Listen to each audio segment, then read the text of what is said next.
Breaking news. Bharat Pakistan యుద్ధానికి సంబంధించి ఇది అతిపెద్ద బ్రేకింగ్ న్యూస్.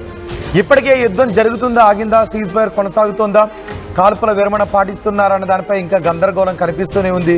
యుద్ధాన్ని ఎందుకు ఆపారు అంటూ కొన్ని భావోద్వేగ కమెంట్స్ వస్తూనే ఉన్నాయి.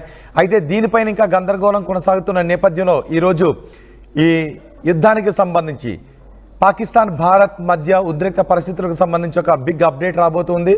మరికొద్ది సేపట్లో పాకిస్తాన్ ఆర్మీ అధికారులు, భారత ఆర్మీ అధికారులు సమావేశం కాబోతున్నారు.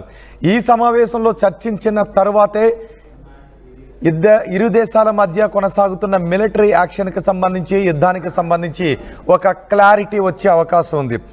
సీజ్ ఫైర్కి భారత్ కొన్ని డిమాండ్స్ను కూడా పెట్టినట్టుగా తెలుస్తోంది. వాటిని అంగీకరిస్తే మాత్రమే ఈ సమావేశంలో సీజ్ ఫైర్ దిశగా నిర్ణయాన్ని తీసుకునే అవకాశం ఉంటుంది. ఇప్పటివరకు కేవలం పాజ్ బటన్ మాత్రమే ప్రెస్ చేశారు. ఇది ఎక్కడా కూడా స్టాప్ బటనో లేదంటే బ్రేక్ బటనో కాదు, జస్ట్ పాజ్ బటనే అని చెప్తున్నారు. డీజీఎంఓలు, ఇరు దేశాల డీజీఎంఓలు సమావేశం అవుతున్నారు. ఈ సమావేశంలో భారత్ పెట్టిన డిమాండ్లు ఏంటి అనేది నేను మీకు వివరిస్తున్నాను. భారత్కి ఇప్పుడే కొన్ని డిమాండ్లు ఉన్నాయి. పాకిస్తాన్కి సంబంధించి పీఓకేని స్వాధీనం చేసుకోవాలి. 1947-48 ప్రాంతంలో జరిగిన యుద్ధంలో పాకిస్తాన్ చేసిన దురాక్రమణలో మన కాశ్మీర్ భూభాగాన్ని వాళ్ళు స్వాధీనం చేసుకున్నారు. అప్పుడు దాన్ని సీజ్ ఫైర్ లైన్ అని పిలిచేవారు. 1948లో దాన్ని సీజ్ ఫైర్ లైన్గా పేర్కొన్నారు. 1971 యుద్ధం తర్వాత ఆ తర్వాత పరిణామాల్లో సిమ్లా ఒప్పందాన్ని చేసుకున్నారు. ఆ ఒప్పందంలోనే ఎల్ఓసిని అధికారికంగా గుర్తించారు. అప్పటి నుంచి పాకిస్తాన్ ఆక్రమించుకున్న కాశ్మీర్ని మనం పీఓకే అనే పిలుస్తున్నాం. ఎల్ఓసి అప్పటి నుంచే అధికారికంగా ఏర్పడింది. ఇప్పుడు ఆ పీఓకేని మనం స్వాధీనం చేసుకోవటానికి డిమాండ్స్ పెడుతున్నాం. పీఓకే అనేదే లేదు. కాశ్మీర్ ఎప్పటికీ, పూర్తి కాశ్మీర్ ఎప్పటికీ భారత్లో అంతర్భాగమని మనం చెప్తున్నాం.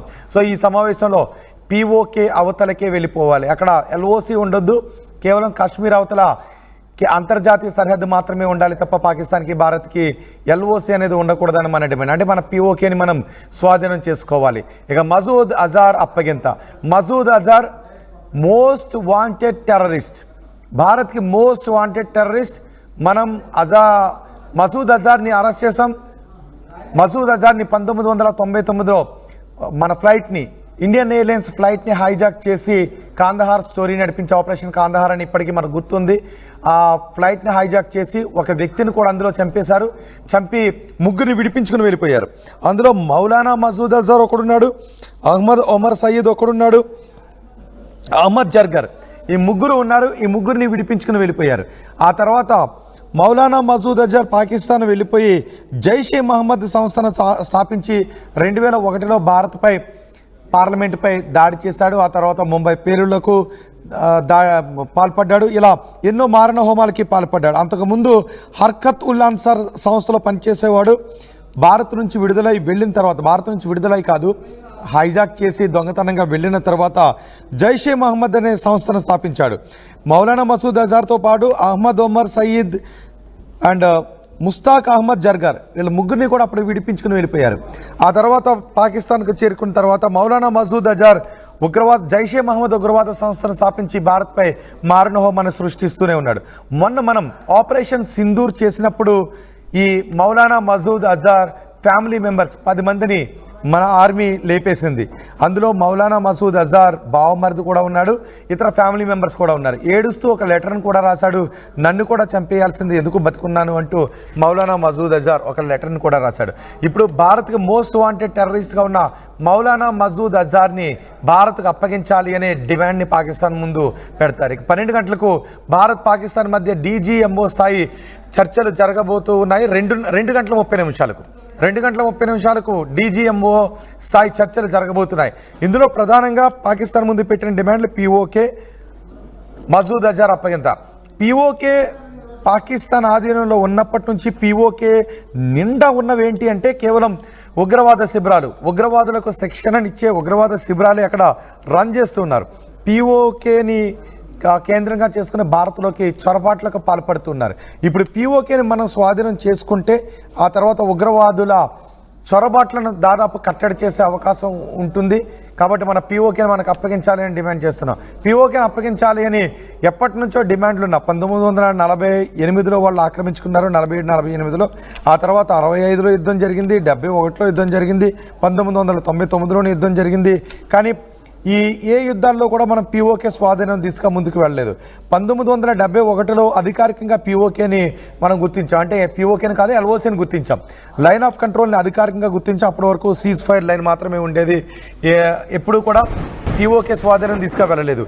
ఆ యుద్ధాలలో మనం పాకిస్తాన్ భూభాగాన్ని ఆక్రమించుకున్నాం. పాకిస్తాన్ సేనని పాకిస్తాన్ అవతల వరకు తరిమి కొట్టినా మనం వాటిని ఆక్రమించుకొని మన ఆధీనంలో పెట్టుకోవడానికి అవకాశం కలిగిన అంతర్జాతీయ సమాజాల జోక్యంతో మనం స్వాధీనం చేసుకున్నటువంటి ఆ భూభాగాలను పాకిస్తాన్కి ఎప్పటికప్పుడు ఇచ్చేస్తూ వచ్చాం. 1965లో పంజాబ్ ప్రావిన్స్ వరకు వాళ్ళని తరిమి కొట్టాం. ఆ తర్వాత మనం వెనక్కి వచ్చేసాం. 1971లో కూడా వాళ్ళని తరిమి కొట్టాం. 90,000 మంది సైనికులను మనం అదుపులోకి తీసుకున్నాం. మళ్ళీ పీఓకే గురించి ఎటువంటి మెలి పెట్టకుండా కేవలం ఎల్ఓసీని మనం అధికారికంగా అంగీకరిస్తున్నట్టుగా ఒడంబడిక చేసుకున్నాం. సిమ్లా ఒప్పందం అప్పుడే ఏర్పడింది. ఆ సిమ్లా ఒప్పందాన్ని చేసుకుని మళ్ళీ వాళ్ళని వదిలేసాం.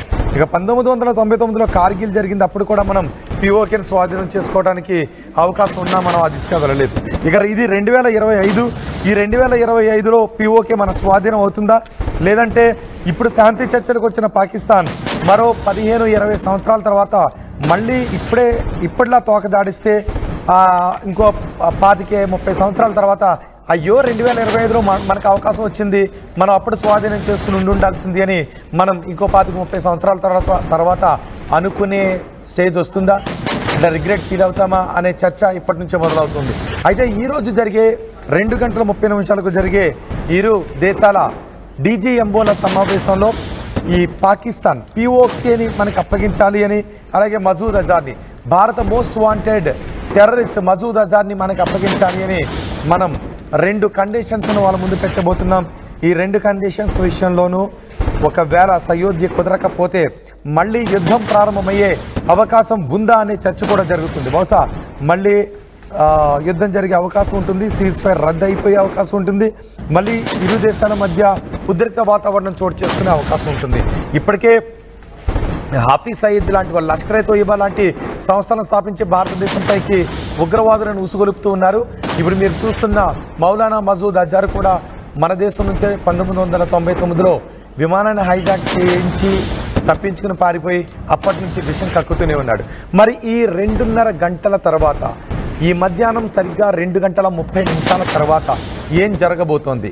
పాకిస్తాన్ భారత్ మధ్య జరగబోయే ఆ చర్చల ఫలితం ఎలా ఉండబోతుంది?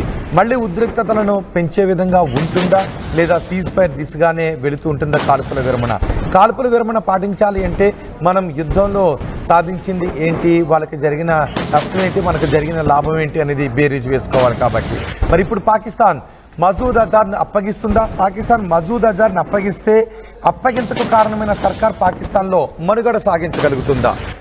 ఉగ్రవాదులకు ఏదైనా నష్టం కలిగించే చర్యలను తీసుకుంటే పాకిస్తాన్లో ప్రభుత్వాలు పడిపోతూ ఉంటాయి. ఇప్పుడు మసూద్ అజార్ను భారతదేశానికి అప్పగించే నిర్ణయం పాకిస్తాన్ తీసుకుంటే పాకిస్తాన్లో ప్రస్తుత ప్రభుత్వం ఉంటుందా, పడిపోతుందా అనే చర్చ కూడా జరుగుతుంది. మరి ప్రభుత్వం పడిపోయే విధంగా నిర్ణయాన్ని తీసుకుంటుందా? ఒకవేళ మసూద్ అజార్ను అప్పగించడానికి పాకిస్తాన్ ఒప్పుకోకపోతే మళ్ళీ యుద్ధం కొనసాగుతుందా, ఆపరేషన్ సింధూర్ కొనసాగుతుందా, ఏం జరుగుతుందనే విషయంపై సందిగ్ధత నెలకొంది.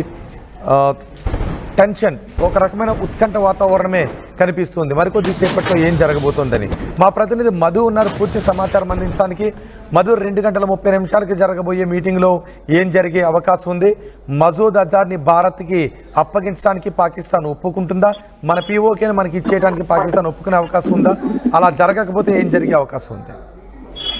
ఎగ్జాక్ట్లీగా పీఓకే తోటే ముడిపడి ఉంది. ప్రధానంగా ఆ అంశం పైన చర్చ జరుగుతా ఉంది. దీనిపైన ఒక్కసారి గత కొంతకాలంగా ఏం జరుగుతా ఉంది, ప్రధాని నరేంద్ర మోదీగా ఆయన ప్రమాణ స్వీకారం చేపట్టిన తర్వాత, 3వసారి ప్రమాణ స్వీకారం చేపట్టిన తర్వాత పార్లమెంట్ లో జరిగిన చర్చ సందర్భంగా అఫీషియల్ ఆన్ రికార్డ్ కేంద్ర హోంశాఖ మంత్రి అమిత్ షా స్పష్టం చేశారు పార్లమెంట్ లో, ఇక నుంచి పీఓకే అనేటువంటి అంశం ఎప్పుడు ప్రస్తావనకు వచ్చినా అది భారత్ భూ అంతర్భాగం అనే గుర్తించాలి, దీనికి పదే మళ్ళీ కేంద్ర ప్రభుత్వం వివరణ ఇవ్వదు అనేటువంటిది క్లారిటీ ఇచ్చింది. కొద్ది కాలం క్రితం అమెరికాతో జరిగినటువంటి కొన్ని చర్చల్లో భాగంగా పీఓకేకి సంబంధించిన విషయంలో కూడా ఇప్పుడున్న విదేశాంగ శాఖ మంత్రి జయశంకర్ పీఓకే విషయంలో అమెరికా దౌత్యం ఇంటర్మీడియట్ అవసరం లేదు అనేటువంటి గతంలోనే క్లారిటీ ఇచ్చారు. అంటే భారత్ చాలా క్లారిటీగా ఉంది. పిఓకే విషయంలో భారత్ వైఖరి మొదటి నుంచి ఏముందో దానికే కట్టుబడి ఉంది అనేటువంటిది.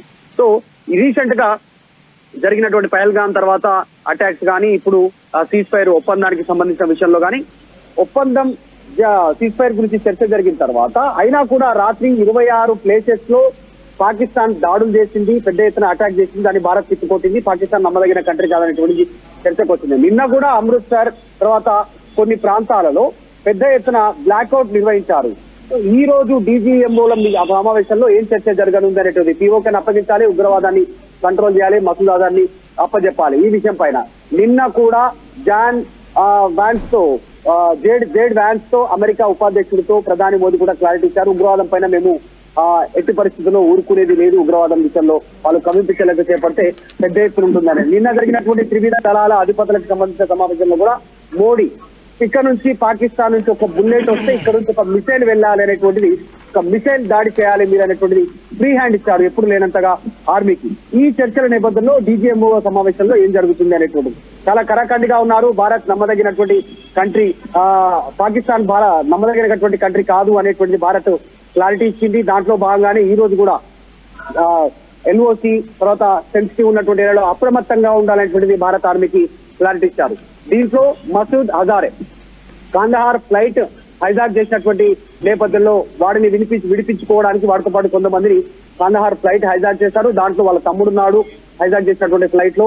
సో మొత్తం 7 ప్రదేశాలలో ఫ్లైట్ తిప్పి బెదిరించి లాస్ట్ అప్పుడు దాదాపు ఉగ్రవాదులందరినీ తీసుకుపోయినటువంటి సిచ్యువేషన్, చాలా తీవ్రమైనటువంటి ఉగ్రవాదులు. ఆ విషయం పైన క్లారిటీ ఉంది భారత్, అది మాట్లాడుంది. ఒక చిన్న ట్విస్ట్ ఏంటంటే ఆ కాందహార్ ఫ్లైట్ హైజాక్ గురైనప్పుడు అదే ఫ్లైట్ లో ప్రస్తుతం విదేశాంగ శాఖ మంత్రి జయశంకర్ ఉన్నారో ఆయన తండ్రి అదే ఫ్లైట్ లో ఉన్నారు. ఆ సమయంలో అప్పుడు ఆయన అధికారిగా ఉన్నారు, ఇప్పుడు విదేశాంగ శాఖ మంత్రి. చాలా సీరియస్ గా ఉంది భారత ప్రభుత్వం. అప్పుడు విడిపించుకోవచ్చారు, ప్రాణాలతో బయటపడ్డారు. కానీ ఈ సిచ్యువేషన్ ని చాలా సీరియస్ గా భావిస్తా ఉంది. నిజంగానే అసలు యుద్ధం ప్రారంభమైన తర్వాత దాదాపు పిఓకేని స్వాధీనం చేసుకుంటుంది, పార్టీని మొత్తం పుల్లగొట్టేస్తుంది అనేటువంటి ఒక చర్చ జరిగింది.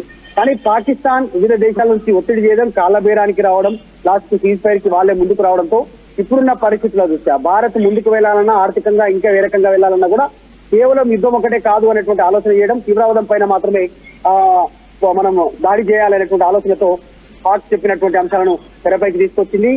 దాంట్లో విదేశాల సంబంధించినటువంటి అంతర్జాతీయ వేదికల పైన పాక్ ని దోషిగా నిలబెట్టింది. ఆల్రెడీ ఇప్పుడు చర్చల నేపథ్యంలో కూడా ఇది పూర్తి స్థాయి చర్చలు కాదు, కేవలం డీజీఎంఓ సమావేశంలో భారత్ డిమాండ్స్ పెడతా ఉంది. ఆ డిమాండ్స్ ని పాకిస్తాన్ ఒప్పుకొని తీరాల్సిందే, మొదటి నుంచి అదే డిమాండ్ పైన ఉన్నాం కాబట్టి. ఒప్పుకొని తీరకపోతే భారత్ వైఖరి ఏంటి అనేటువంటిది మధ్యాహ్నం 2:30 కానీ మధు, వాళ్ళు ఉగ్రవాదులను పెంచి పోషించుకోవడానికి, ఉగ్రవాదులను కాపాడుకోవడానికి ఎంతటి మారణ హోమానికైనా తెగించే దేశం పాకిస్తాన్. ఇప్పటికీ పాకిస్తాన్ భారతదేశంపై పిచ్చికూతలు కూస్తూనే ఉంది. మేం సీజ్ ఫైర్కి అంగీకరించలేదు అని అంటూ ఉంది. ఇప్పుడు మనకున్నటువంటి డిమాండ్స్ కూడా మసూద్ అజార్ని అప్పగించడానికి పాకిస్తాన్ అంగీకరించే అవకాశం ఉంటుందా? వాళ్ళు పెంచి పోషించుకుని ఉగ్రవాదులను భారత్కి అంగీకరిస్తుందా? ఒకవేళ అంగీకరించకపోతే ఏం జరిగే అవకాశం ఉంటుంది? ఖచ్చితంగా పాక్ వాడిని అంగీకరించేటువంటి అవకాశం లేకపోవచ్చు. ఒక కొత్త ప్రతిపాదన, గతంలో చెప్తున్నటువంటి ప్రతిపాదననే మళ్ళీ భారత్ ముందు ఉంచే అవకాశం ఉంది. మా దగ్గర లేదు, మాకు సంబంధం లేదు, ఉగ్రవాదాన్ని మేము ప్రోత్సహించట్లేదు అనేటువంటి అంశాన్ని తెరపైకి తెచ్చే అవకాశం ఉంది. కానీ ఈ సిచ్యువేషన్ ని ప్రస్తుతం ప్రపంచం నమ్మే పరిస్థితి లేదు. మొన్ననే మసూద్ అజార్ లేఖ రాశారు, వాడు మా కుటుంబ సభ్యులతో జరిపారు, ప్రతీకారం తీసుకుంటామనేటువంటి స్టేట్మెంట్ చేశారు. సో వాళ్ళ కుటుంబ సభ్యులు చర్చించి పాకిస్తాన్ గడ్డపైనే భారత్ అటాక్ చేసింది, ఆ ఉగ్రవాద క్యాంప్ పైనే, అక్కడే చచ్చిపోయారు. కాబట్టి పక్కా సమాచారం. గతంలో జరిగినటువంటి కొన్ని సంఘటనలు తీసుకుంటే పాకిస్తాన్ మాజీ ప్రధాని బెనజీర్ భుట్టోని చంపింది అక్కడే, తర్వాత ఉగ్రవాదులే. తర్వాత ఒసామా బిన్ లాడెన్, అమెరికా పైన ట్విన్ టవర్స్ పైన దాడికి సూత్రధారి అయినటువంటి ఒసామా బిన్ లాడెన్ అబోటాబాద్ లో మట్టుబెట్టింది అమెరికా, పాకిస్తాన్ లోనే, పాకిస్తాన్ గడ్డపైన. సో ఆసియం దావుద్ ఇబ్రాహిం అక్కడే ఉన్నారు, మసూద్ అజార్ అక్కడే, హఫీజ్ సయ్యద్ అక్కడే. సో లష్కర్ తోయిబా ఇలాంటి ఉగ్రవాద సంస్థలన్నీ వేదిక అయింది పాకిస్తాన్ గడ్డ. దీన్ని ప్రపంచం నమ్మే స్థితిలో లేదు. ఖచ్చితంగా ఏకైక మార్గం పాకిస్తాన్ ముందుంది. పాకిస్తాన్ బతికి బట్ట కట్టాలి అనుకుంటే కనుక అక్కడ పాకిస్తాన్ ప్రజలంతా కనీసం తిండికి ఆహాకారం లేకుండా బ్రతకాలి అనుకుంటే కనుక మసూద్ అజార్ని అప్పగించాలి, ఉగ్రవాద కార్యకలాపాలకి చెక్ పెట్టాలి, ఉన్న సమాచారాన్ని భారత్ తో షేర్ చేసుకోవాలి, పిఓకేని యాజ్ ఇట్ ఈజ్ గా మనకు అప్పచెప్పాలి. ఇది లేకపోతే భారత్ యాక్సెప్ట్ చేసేటువంటి పరిస్థితి లేదు. గతంలో ఉన్న భారత్ వేరు, ఇప్పుడున్నటువంటి భారత్ వేరు అనేటువంటి కేంద్ర ప్రభుత్వం పదే పదే చెప్తా ఉంది. సో చాలా స్పష్టత ఉంది. అంటే భారత సీజ్ ఫైర్ ప్రభుత్వానికి- పై అందరూ అనుకుంటున్నట్టుగా కాల్పుల విరమణ లేదంటే ఆపరేషన్ సింధూర్ కి పాజ్ స్టాప్ బటన్ కాదు, కేవలం చర్చల తర్వాత మళ్ళీ దాని గురించి ఎటువంటి నిర్ణయం తీసుకునే అవకాశం ఉంటుంది. చర్చలు ఫలించకపోతే మళ్ళీ ఎటువంటి యాక్షన్ తీసుకునైనా ముందుకు వెళ్ళే అవకాశం ఉంటుంది అని అనుకోవచ్చా? ఎగ్జాక్ట్లీ, ఇది కూడా పూర్తి స్థాయి చర్చలు కాదు. గమనించాల్సినటువంటి అంశం చాలా క్లారిటీ. ఇది పూర్తి స్థాయి పాకిస్తాన్ తో చర్చలు కాదు, మన డిమాండ్లను తెరపైకి తీసుకొస్తా ఉన్నాయి. ఎందుకంటే మోకాళ్ళ పైన కూర్చొని వేడుకుంటుంది భారత్ ని పాకిస్తాన్. చాలా క్లిష్ట పరిస్థితి ఉంది. పాకిస్తాన్ కి సహకరించేటువంటి దేశాలు లేవు, ఒకటి రెండు మినాయించి తప్ప.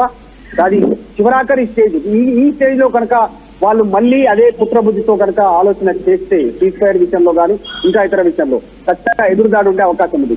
మొదటి రోజు సీజ్ ఫైర్ గురించి చర్చ జరిగిన 26 ప్లేస్ తో దాడి చేశారు. తర్వాత భారత్ గట్టిగా సమాధానం ఇచ్చింది. ఆపరేషన్ సింధూర్ కంటిన్యూ అవుతుంది, ఊరుకునేది లేదు అనేటువంటి స్టేట్మెంట్ చేసిన తర్వాత నిన్న ఒక్కరోజు రాత్రి మాత్రమే ఎక్కడ ఫైర్ జరగలేదు, ఎక్కడ డ్రోన్లతో అటాక్ జరగలేదు, ఎక్కడ వాళ్ళు కవింపు చర్యలకు నిన్న రాత్రి మాత్రమే చేయలేదు. సో పాకిస్తాన్ బుద్ధి కుక్క బుద్ధి కాబట్టి ఏ క్షణంలోనైనా మళ్ళీ వాళ్ళు అటాక్ చేసే ప్రయత్నం ఉంటుంది. ఎందుకంటే పాకిస్తాన్ ప్రభుత్వం చెప్తే నడిచే పరిస్థితుల్లో ఆర్మీ కానీ అక్కడ వ్యవస్థలు లేవు. ఉగ్రవాదులు చెబితే ప్రభుత్వం ఆర్మీ నడిచే పరిస్థితి పాకిస్తాన్ లో ఉంది. అది పాకిస్తాన్ దుస్థితి. కాబట్టి ఈ సిచ్యువేషన్ లో ఇప్పుడు బీజేఎంఓ సమావేశంలో కూడా